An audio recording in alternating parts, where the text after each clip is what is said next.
Hi, my name is Mark Olson, and I've been helping people for years plan for their cruise and teaching them how to save money. But the truth is, there are hundreds of cruise tips you should know before you cruise, and there's just no way to put them all in one video here. So I'm going to suggest you go on over to cruisesecretsexposed.com after this video, and you'll be able to access all the other important cruise tips that I can't get to in this video. So I'm going to hit on a few different areas of cruising, like some important items to pack, how to get find the best cabin for you, and the things you should know and do while you're on board your cruise. So let's get started. Okay, first, how to pick the perfect cabin for you.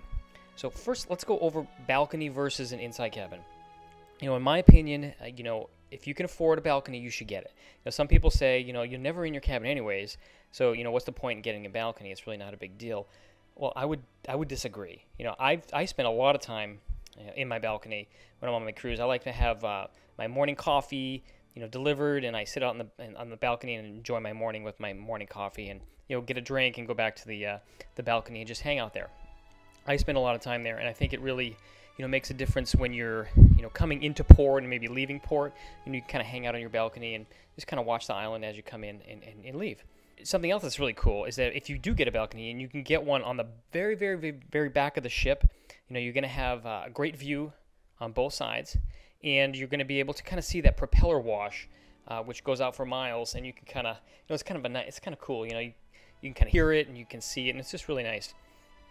Now, something else to consider when picking a cabin is to find one that is not next to an elevator or next to like a service door or something where a lot of the crew are going in and out of.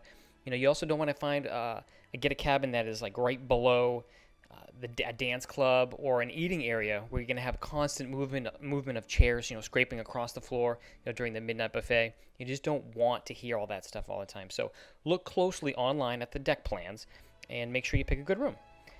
Now, if you're concerned about being seasick, you may want to pick a cabin that is centrally located in the ship and that is very close to the waterline. Your cabin will definitely move less there than a high room on one of the far ends of the ship.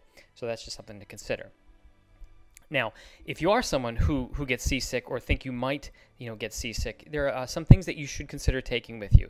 First, you have these sea bands, which work through acupressure, where you put these bands on your wrist and have a little pressure point on there that helps with being nauseated and seasick. So you can get those at like Walmart or Walgreens or someplace like that. You may want to consider getting a prescription patch where you put these patches right behind your ear, and they kind of release a medicine or chemical into your through your skin, which really does help with seasickness. My wife uses those, and she swears by them, and she has no problems when she uses them. You also might want to consider bringing some ginger pills you can get anywhere that might help settle your stomach if you do get nauseated.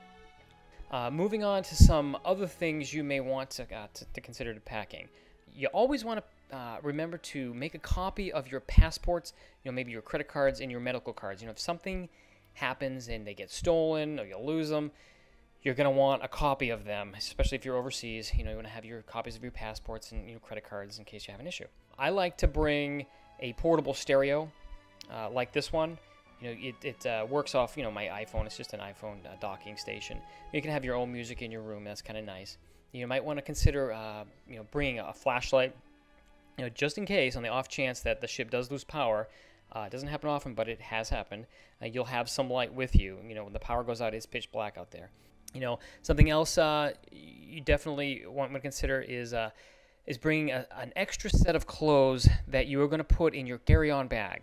I see this every time I cruise. A family flies in from a cold weather climate and ends up walking around the ship, in their winter clothes, while they wait for their bags to be delivered to the room, which, could take 5 or 6 hours. Sometimes it just takes a long time. There's a lot of bags they got to get delivered to your room. One more thing that you might want to consider bringing are walkie-talkies. If you have a large group with you, or maybe some teenage kids that you're comfortable with going off on their own on the ship, these can come in handy. We're so used to being able to text someone at any time and have instant access to where they are or whatever. But when you're on a cruise ship, a lot of times those services aren't going to work. Your cell phone carriers won't work on the ship. So having a walkie-talkie could maybe be something that you would like to have to communicate with the people you're with. Okay, something you should do while you are on the ship. You should definitely get a printout of your cabin charges the day before your cruise is done. The reason you should do this is that there are charges, if there are charges that you don't know about, and it does happen, you'll have to go down to the purser's desk and dispute it. If you do it ahead of everyone else, you will definitely avoid that huge line that always seems to form right at the end of the cruise when everyone is trying to figure out their bills. The second thing you might want to do is, if you had a really good time on your cruise, you may want to consider booking your next cruise while you're on your current cruise, because you can get some really good deals while you book on a cruise. Excursions. Okay, here's an opportunity to save some money and to have a better experience doing something on your own instead of booking through the cruise lines. Now, before someone says, but if you book the, your excursion through the cruise line and something happens, they will wait for you. So you really should book through the cruise lines. And I would agree with that to some extent. But I think it really depends on what you're doing. If you're going on a basic island tour, then you can easily get off the ship and find a local taxi driver, to take you on a tour and avoid the big crowds that you'll encounter, booking through the cruise lines.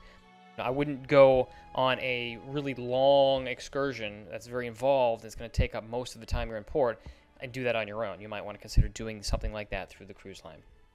Now, something that you might want to consider that I did on my last cruise was I wanted to go to an all-inclusive like beach resort for the day.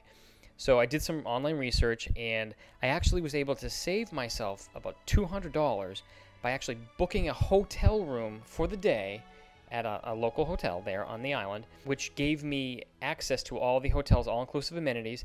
I had a hotel room there to hang out in and to shower and change before I went and took a cab right back to the ship. Obviously I didn't spend the night, but the hotel, didn't care.